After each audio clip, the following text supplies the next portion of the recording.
Hi friends, happy Independence Day. I hope all of you are celebrating the Independence Day and especially praying for our country today. Remember to pray that the Lord will unite all of us in one heart and in one mind and bless this country. More than the blessings, we need to be united more than ever. We need to stand as one nation.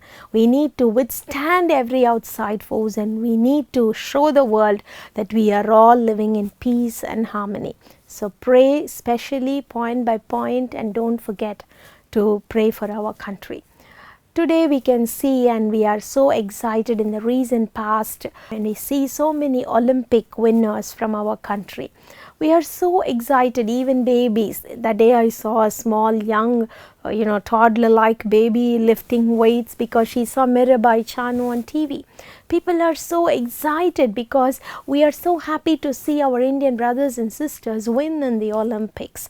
But when you consider all these winners, when you consider all these players, they are undergoing so much of pressure, and they have been through so much of trials and tribulations before they won this medal.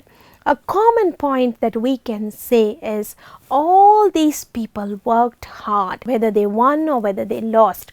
All of them worked hard to achieve this place, to go and participate in the Olympics. They have worked in such a way that they just, placed themselves above the others. They were qualified to enter into the Olympics. That itself is hard work. And then after that, when you think about all the things that they have been through, we have to note that they made great sacrifices. Sacrifice was an essential part of their routine life, because when we consider them and we ask them what happened, how did they prepare for the Olympics, a common aspect that they all had was sacrifice. P.V. Sindhu said that she never could eat ice cream because she was training for the Olympics. And when we read about Neeraj Chopra, he says even though he was in the army, he had to put in so many hours of training and work hard. And every training, every time that he has to work hard, he has to sacrifice the rest of the things that he has to do. They cannot say, no, I can work out later. They cannot say, no, I can train later. Nobody can say like that. They have to sacrifice their time.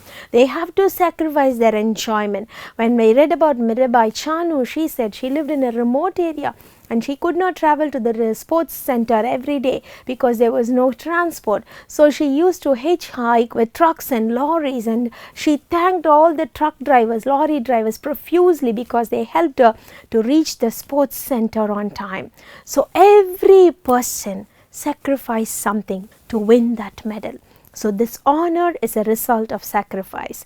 In our spiritual life also, we have to sacrifice something. Luke chapter 9 verse 24 we read, the Bible says, if any man loses his life here on earth, he will receive it in my name in heaven. If any man wants to gain his life here on earth, then he will lose it.